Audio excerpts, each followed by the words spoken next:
Okay, hi, my name is Alex, and today we'll talk about the engine components. Okay, so first we're gonna talk about the engine block. This is the main body of the engine, the foundation where everything else is built. It's usually made of cast iron or aluminum and has cylinders, which are the tunnels for the piston to move inside. Now we're gonna talk about the pistons. Imagine these as metal cups that move up and down inside the cylinders when fuel and air are ignited. The resulting explosion pushes the pistons down, creating the force that powers the engine. Now let's talk about the piston rings. These are rings fit into grooves on the piston. They have three main jobs. They seal the gaps between the piston and cylinder walls to keep the combustion gases from escaping. They scrape excess oil off the cylinder walls and they help transfer heat from the piston to the cylinder walls. Now we're going to talk about the connecting rods. These are these are the link between the pistons and crankshaft. They convert the up and down motion of the piston into circular motion of the crankshaft. Now I'm going to talk about the actual crankshaft. This is a large rotating shaft located in the bottom of the engine. It's the backbone of the engine, taking the force from all piston and converting it into rotational power. This is the power that eventually turns your car wheels. Now the camshaft. The camshaft is a rod with the egg-shaped lobes along its length. As it rotates, these lobes push on the valves, opening them as just as the right time to let air and fuel and exhaust out. Now the cylinder heads. These sit on top of the engine block and act as a cover for the cylinders. They contain the valves and spark plugs.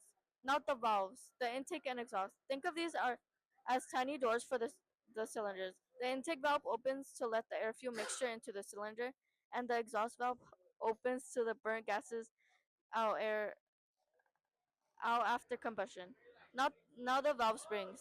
These springs are the valves and ensure they snap shut quickly and tightly after being pushed by the camshaft. Push rods and rocker arms. In many engines, the camshaft is a little further away from the valve.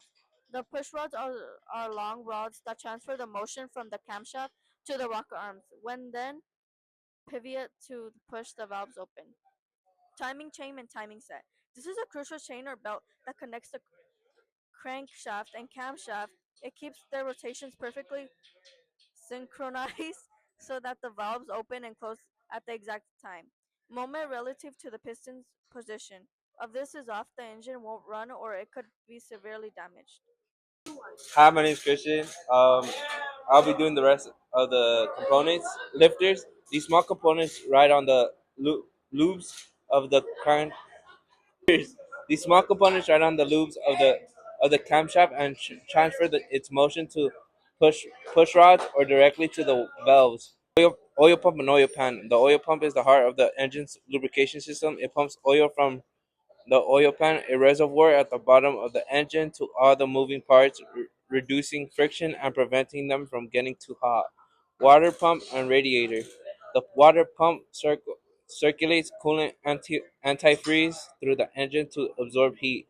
This hot coolant then flows to the radiator, which is like a heat sink at the front of the car that uses airflow to cool the coolant down. Intake and exhaust manifolds. The intake manifolds is a series of pipes that distributes the air fuel mixture evenly to each cylinder. The exhaust manifold collects the hot burnt gases from the cylinders and direct them out of the engine and into the exhaust system. Carburetor, fuel injection. These systems are responsible for mixing the air and fuel together in the perfect ratio before it enters the engine. Um, Carburetors are the older and use air pressure to